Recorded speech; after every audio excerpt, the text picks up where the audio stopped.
Assalamualaikum warahmatullahi wabarakatuh. Pada pertemuan kali ini, Ibu akan menyampaikan materi tentang struktur dan ciri kebahasaan teks pidato persuasif. Ini adalah materi yang kedua dari bab teks pidato persuasif. Baik, kompetensi dasar yang akan dicapai pada pertemuan kali ini adalah KD 3.4 dan 4.4. 3.4 yaitu menelaah struktur dan ciri kebahasaan pidato persuasif tentang permasalahan aktual yang didengar dan dibaca. Kemudian KD 4.4 yaitu menuangkan gagasan, pikiran, arahan atau pesan dalam pidato, bisa berupa lingkungan hidup, kondisi sosial dan atau keragaman budaya secara lisan dan atau tulis dengan memperhatikan struktur dan kebahasaan. Baik, Ibu akan menjelaskan yang pertama yaitu struktur teks pidato. Ada 3 bagian struktur teks pidato. Yang pertama adalah bagian pembukaan, kemudian yang kedua adalah isi pidato, dan yang ketiga adalah penutup pidato. Nah, pada bagian pembukaan ada 3 bagian juga, yaitu terdiri dari salam pembuka, kemudian ucapan salam penghormatan, yang terakhir adalah ucapan syukur. Nah, dalam salam pembuka disesuaikan dengan situasi waktu dan latar belakang dari audiens yang hadir pada saat orator berpidato. Maksudnya disesuaikan audiensnya sesuai dengan keyakinan dari si pendengar. Kemudian disesuaikan dengan waktunya juga. Nah, bisa menggunakan kata-kata selamat pagi, ya kan? Kemudian selamat siang, selamat malam gitu. Atau menggunakan salam untuk yang beragama muslim, yaitu assalamualaikum gitu ya. Itu adalah salam pembuka. Nah, berikutnya adalah ucapan sapaan penghormatan. Ini dimaksudkan sebagai bentuk penghormatan orator kepada audiens atau pendengar. Nah, ketika menyampaikan ucapan sapaan kepada hadirin, ya, tolong yang perlu diperhatikan adalah yang harus disapa terlebih dahulu adalah audiens yang memiliki tingkatan sosial atau usia yang lebih tinggi atau yang memiliki jabatan yang lebih tinggi. Kalau dalam tingkatan sekolah, yang lebih tinggi jabatannya adalah kepala sekolah. Contoh ucapan sapaan penghormatannya seperti ini. Berarti yang disapa duluan adalah kepala sekolah. Contohnya, yang terhormat Kepala SMPIT Rodatul Muttaqin Ibu Hasrini Sarilah SPD, begitu ya. Kemudian yang kami hormati Dewan Guru SMPIT Rodatul Muttaqin. Jadi berurutan dari kepala sekolah, dewan guru, baru ke siswa. Baik, sampai di sini paham? Nah, yang ketiga adalah ucapan rasa syukur. Ini merupakan salah satu wujud rasa syukur kita kepada Allah Subhanahu wa taala yang sudah melimpahkan anugerahnya kepada kita semua. Tuh ya.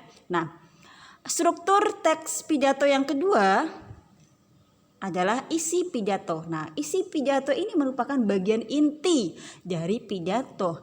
Mengapa demikian?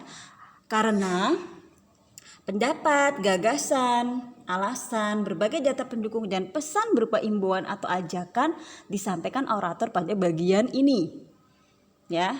Orator di bagian ini orator menjelaskan secara rinci, secara detail tentang isi sebuah pidato. Nah, struktur yang ketiga adalah penutup pidato. Ada 4 bagian di sini, yaitu pertama harapan, ya. Harapan dari orator kepada yang disampaikan kepada pendengar, ya, semoga isi pidato bermanfaat atau tidak gitu. Kemudian permohonan maaf dan ucapan terima kasih serta salam penutup. Demikian ya, struktur teks pidato ada 3. Selanjutnya ini ada contoh, ya, contoh teks pidato yang sudah dibubui, diberi tanda struktur pidato, bagian-bagian strukturnya seperti yang kalian lihat. Nah, ini Ibu ambil dari buku paket halaman 52 dan 53. Kalau mau lebih jelasnya bisa kalian lihat di buku paket ya. Di bagian pertama salam pembukaan yang terdiri dari salam, kemudian ucapan penghormatan ya, dan ucapan syukur. Kemudian isi pidato, dan yang terakhir adalah penutup. Itu contohnya. Nah, berikutnya adalah ciri kebahasaan teks pidato. Ada 6 kebahasaan teks pidato. Yang pertama adalah menggunakan kalimat aktif. Kemudian yang kedua menggunakan kata tugas. Yang ketiga menggunakan kosakata emotif. 4 kosakata bidang keilmuan atau istilah. Kemudian yang kelima adalah sinonim, dan yang terakhir adalah kata benda abstrak. Baik, akan Ibu jelaskan satu persatu kebahasaannya. Nah, yang pertama adalah kalimat aktif. Kalimat aktif merupakan kalimat yang subjeknya melakukan kegiatan atau aktivitas. Nah, ciri kalimat aktif di sini yaitu subjeknya sebagai pelaku, kemudian predikatnya berawalan me atau ber. Ya, tapi meskipun demikian ada juga beberapa kalimat aktif yang predikatnya tidak berawalan me atau ber. Ya, contohnya kata pergi, makan gitu ya. Nah, kalimat aktif dibedakan menjadi 2, yaitu kalimat aktif transitif, yaitu kalimat aktif yang predikatnya memerlukan objek. Ya, diingat ya, predikatnya memerlukan objek. Predikat di sini berarti kata kerjanya kan ya. Contoh, saya menggunting kertas. Dia mengerjakan PR. Kalau kita tentukan pola kalimatnya, kata saya sebagai subjek, kemudian kata menggunting predikat, kertasnya adalah objek. Jadi sudah jelas ya, ini adalah kalimat aktif transitif. Nah, salah satu cara supaya kalian nanti bisa menentukan kalimat tersebut termasuk kalimat aktif transitif atau bukan adalah dengan cara kalimat dipasifkan. Kalimat tersebut dipasifkan. Contoh ya, kalau bisa dipasifkan berarti kalimat tersebut adalah kalimat aktif transitif. Contoh, kalau kalimat saya menggunting kertas dipasifkan menjadi kertas digunting oleh saya. Jadi seperti itu ya. Nah, kalimat yang kedua adalah kalimat aktif intransitif. Kalimat aktif intransitif adalah kalimat kebalikan dari kalimat aktif transitif, itu kalimat aktif yang tidak memiliki objek. Contoh, dia bernyanyi. Jadi hanya sebatas itu. Kemudian mereka berjalan menuju rumahnya. Kalau kalian perhatikan kalimat tersebut tidak ada objek di situ. Ya kan? Mereka subjek, berjalan predikat, menuju rumahnya. Sudah kata keterangan tempat. Nah, tidak ada objeknya. Itu ciri-ciri kalimat aktif intransitif. Nah, ciri kebahasan yang kedua adalah kata tugas. Kata tugas di sini adalah sejenis kategori kata dalam tata bahasa Indonesia yang terdiri atas kata depan, kata sambung, kata sandang atau kata seru. Nah, akan Ibu kupas satu persatu. Nah, yang pertama adalah kata depan di, ke, dari. Ada juga ya awalan di, ke, dari, tapi di kata tugas di sini adalah kata depan di, ke, dari. Penulisannya harus terpisah dari kata yang mengikutinya. Itu kata depan di, ke, dari. Contoh, di mana dia sekarang? Kalau kalian perhatikan kalimat tersebut di terpisah dengan kata mana ya. Kemudian contoh yang kedua, mari kita berangkat ke sekolah. Yang ketiga, ia berasal dari Pulau Penyengat. Nah, kata depan yang digunakan di situ terpisah dengan kata yang mengikutinya. Ya, dan untuk bisa menentukan apakah kata tersebut kata depan, adalah biasanya kata yang mengikutinya itu menunjukkan tempat. Nah, kalau kalian perhatikan sekolah tempat bukan? Kemudian pulau penyengat juga tempat. Nah, itu dipisah ya, ke kampus, dari rumah, dari pasar itu pasti terpisah. Sampai di sini paham? Nah, selanjutnya adalah kata sambung. Kata sambung nama lainnya konjungsi ya. Tentu kalian sudah paham dan atau kata penghubung. Kata sambung adalah kata yang menghubungkan kata dengan kata dalam sebuah kalimat atau menghubungkan kalimat dengan kalimat dalam sebuah paragraf. Konjungsi itu banyak sekali ya, ada dan, karena, sedangkan, sehingga, dan lain-lain. Nah, yang ketiga adalah kata sandang. Nah, kata sandang di sini dibedakan menjadi 3. Yang pertama adalah kata sandang jumlah tunggal. Ya. Yang kedua kata sandang jumlah jamak, dan yang ketiga adalah kata sandang untuk jumlah netral. Nah, kata sandang jumlah tunggal digunakan untuk memberikan arti pada seseorang atau sesuatu tunggal, yang tunggal pada kata sesudahnya. Nah, contoh ya, kata sang. Nah, kalau kata sang di sini digunakan untuk mengiringi panggilan manusia, makhluk hidup lainnya. Jadi bukan hanya manusia ya, bisa makhluk hidup lainnya atau benda mati yang memiliki tujuan untuk meninggikan martabat.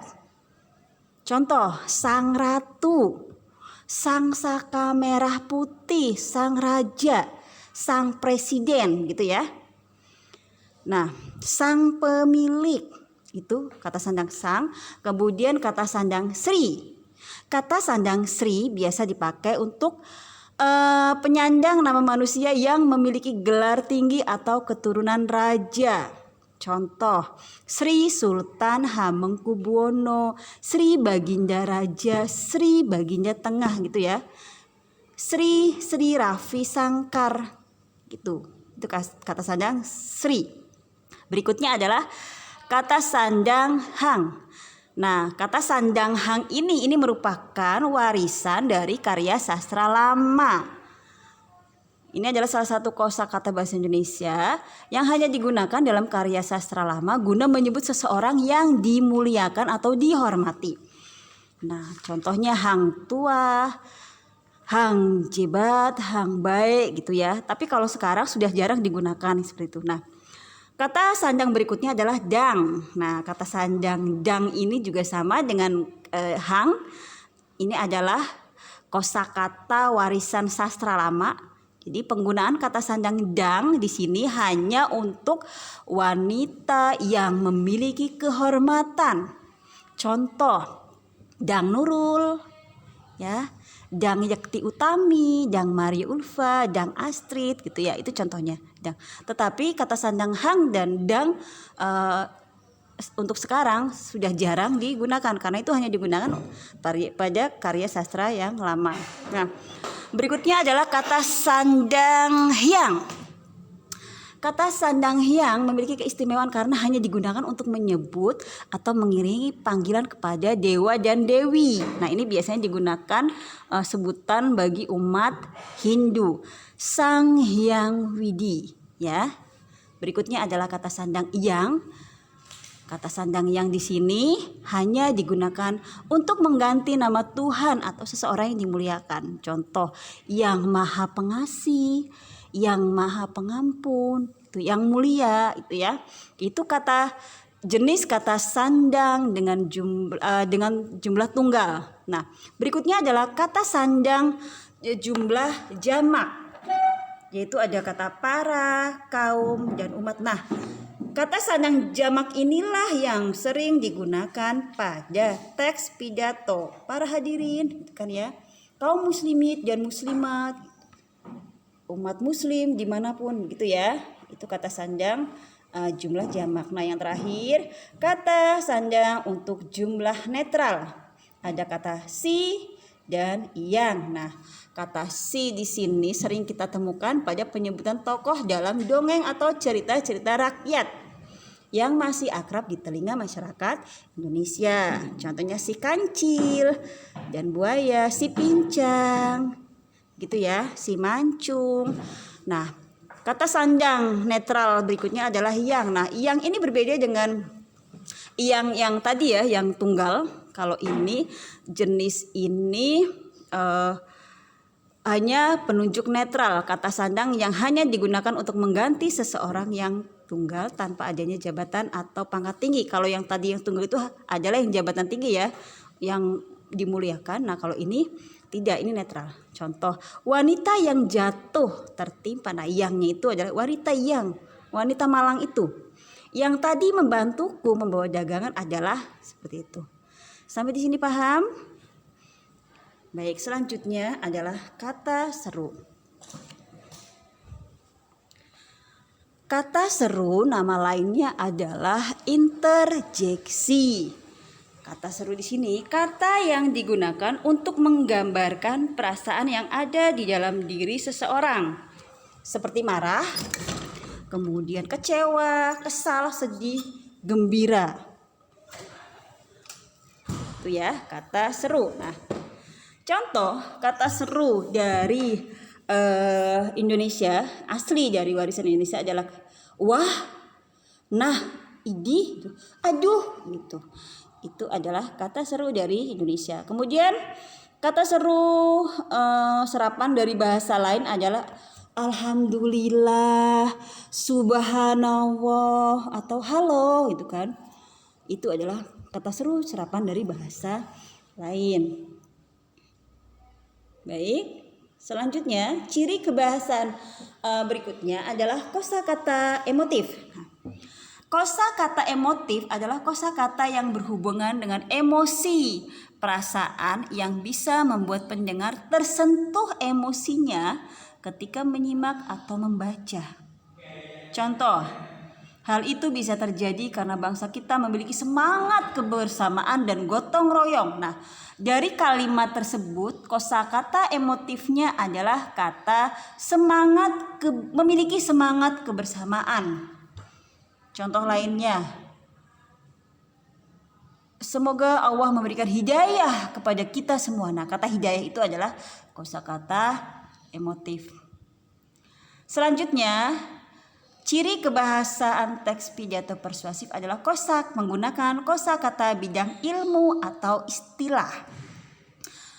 Kosakata yang lazim digunakan di bidang keilmuan. Contoh, salah satu perubahan yang begitu mencolok yang sedang kita rasakan akhir-akhir ini adalah merebaknya penggunaan media sosial seperti Facebook, Twitter, Instagram, WhatsApp, atau Telegram di tengah-tengah kehidupan kita. Nah, kata-kata yang dicetak miring, yaitu kata Facebook, Twitter, Instagram, WhatsApp, atau Telegram, itu adalah kosakata bidang keilmuan atau istilah di bidang teknologi. Sampai di sini paham? Baik, selanjutnya adalah sinonim. Sinonim di sini adalah persamaan atau padanan makna kata. Nah, salah satu kelebihan teks pidato adalah seperti itu. Kadang menggunakan sinonim atau kata-kata yang berlebih. Sinonim ya, atau padanan makna kata. Contoh ya, sikap egois dan individualistis tidak sesuai dengan kepribadian bangsa kita. Nah, kata yang dicetak miring itu adalah kata egois dan individualistis. Kata egois dan individualistis merupakan kata yang memiliki makna yang sama. Ya, yaitu sama-sama berarti mementingkan diri sendiri. Jadi bersinonim ya antara egois dan individualistis. Berikutnya, kata benda abstrak. Nah, kata benda abstrak adalah kata yang menyatakan benda yang sifatnya abstrak atau tanpa wujud karena tidak bisa ditangkap oleh panca indera. Contoh, kesetiakawanan sosial memang perlu kita jaga dan terapkan dalam kehidupan sehari-hari. Nah, dari kalimat tersebut yang termasuk kata benda abstraknya yang mana?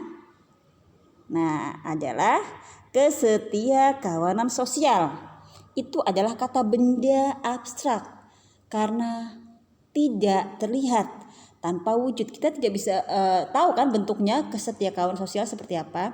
Dan kata berikutnya adalah kehidupan. Kehidupan juga termasuk kata benda abstrak karena kita tidak tahu wujudnya.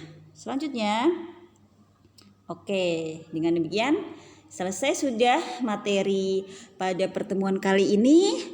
Semoga apa yang Ibu sampaikan bisa bermanfaat untuk kalian. Kalau masih belum paham, kalian bisa pelajari buku paketnya ya. Sekian, selamat belajar dan tetap jaga kesehatan kalian. Wassalamualaikum warahmatullahi wabarakatuh.